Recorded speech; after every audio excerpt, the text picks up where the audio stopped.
I'm Katie Lusso. This is Frank Salvado. He has been with us all day. Frank, we appreciate you being here. He is a criminal defense attorney, and he's going to break down some of what we saw. That last statement. I know we usually start at the beginning, but let's start with that last statement. You kind of said to me you expected her to say that. Why was that such an important thing for her to say right before the jurors leave for the day? I don't know whether it was important or not to the jury. I mean, she has certainly said, I'm only here to tell the truth, numerous times. I think the prosecutor, as predicted, was struggling on redirect and wanted to end with something that was positive. You saw that she was kind of leading the witness there for a while. Yeah. Mr. Carroll kind of let it go, and then he finally objected there at the very end, and it was sustained by the court quite properly.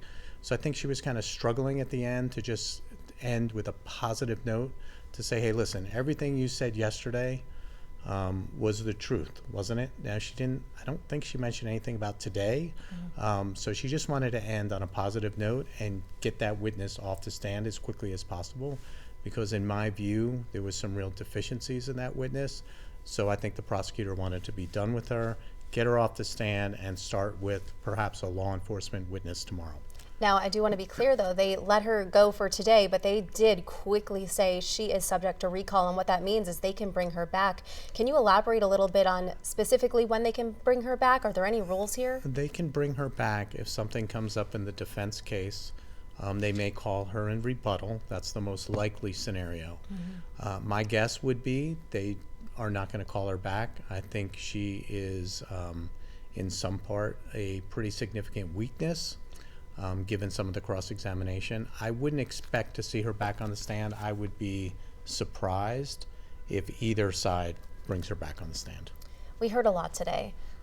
These jurors heard a lot. She was the only person to testify today, and they had a lot of information to take in, but at the same time, it wasn't a lot. It's kind of like this weird situation where we heard so much information, but a lot of it was repetitive. These jurors, they're walking away. What are you, if you're the defense attorney, hoping they take away from this? And if you're the prosecutor? Let's start with defense. Sure. If I'm on the defense side, I'm taking away, wow, I made some really good points.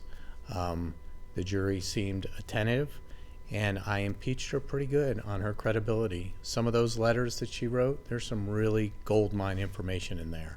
Her plea deal, I think that came out very nicely for the defense. And I think the fact that she had looked at all the discovery, the prosecutor struggled a little bit with that on the redirect, but she ultimately said, yeah, I looked at it all.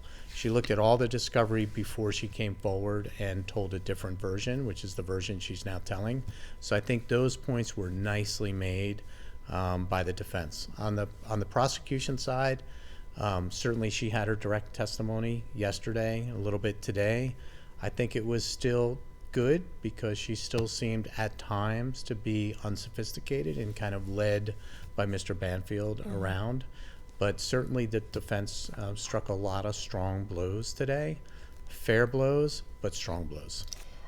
We've been getting a lot of comments on YouTube where people are watching this, as well as on WUSA 9+. I do want to ask you some of the questions that we've been getting. I know you're a criminal defense attorney in Virginia, so are you able to kind of answer this question? One of our viewers asked if the death penalty is on the table for this case. The death penalty is not on the table for this case. The death penalty is only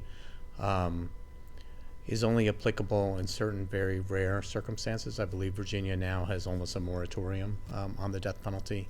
It's coming back kind of in vogue on the federal side now, given the change of administration.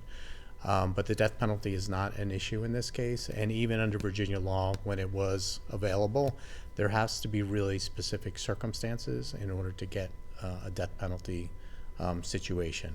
Even in the old days, so to speak, I wouldn't think that this would be a death penalty, seeking the death penalty type case. I know we've already seen some things that we didn't expect, right? We didn't expect Juliana to be there right on the first day of actual in the courtroom testimony. Do you think Brendan Banfield is going to testify in this case? That's an excellent question.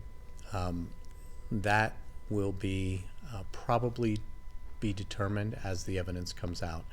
If the defense feels that they really are behind and they need to put him up on the stand to really make some points, he could testify. Overwhelming chance that he does not testify. There are some very good reasonable doubt instructions that the court will give in Virginia. They actually try to make some effort at defining reasonable doubt. In the federal court system, it is verboten to talk about reasonable doubt and certainly to define it. So I would expect him not to testify. I think as it sits right now, there is reasonable doubt. I wouldn't touch it if I was the defense. Once you put him up on the stand, everything gets opened up. All those messages, everything. Then it becomes only about him versus about her. If I'm the defense attorney, I want this case to be about her versus him, because once he testifies, then the jury's magnifying glass goes right on him instead of her. You're walking away today. What are you personally taking away from this case? How are you feeling about everything that's kind of unfolded? I'm feeling right now that the judge is in charge. Her rulings have been right on, spot on, as they usually are. There are some, it's easy to be a Monday morning quarterback or a Tuesday afternoon quarterback, but at the same time, there are things going on here that probably would not be my style, but I think Mr. Carroll has done a really, really good job in meticulously going through the cross-examination. I'm more of a emotional cross-examination person. He's more of a meticulous person. What I'm thinking right now is the defense is ahead in terms of creating reasonable doubt just through the cross-examination. I think the prosecution struggled as to when they were going to call her as a witness. They ended up calling her much earlier than we had talked about. Right. And we'll see if that strategy pays off. Yeah, and I'm curious to see if they call her back again, and when and where. Thank you so much for being with us, Frank. I know you're going to be joining us a few more times, probably a lot more times as we continue throughout this process. This trial is expected to go 4 weeks. I know you said you don't think it's going to go that long. We'll wait and see, but we will be streaming the entire trial, gavel to gavel, here on WUSA 9 Plus. You can also watch it on YouTube and download the WUSA 9 app on your smart TV to watch along with us. And we will be back here at 10 o'clock tomorrow morning. Hope to see you then.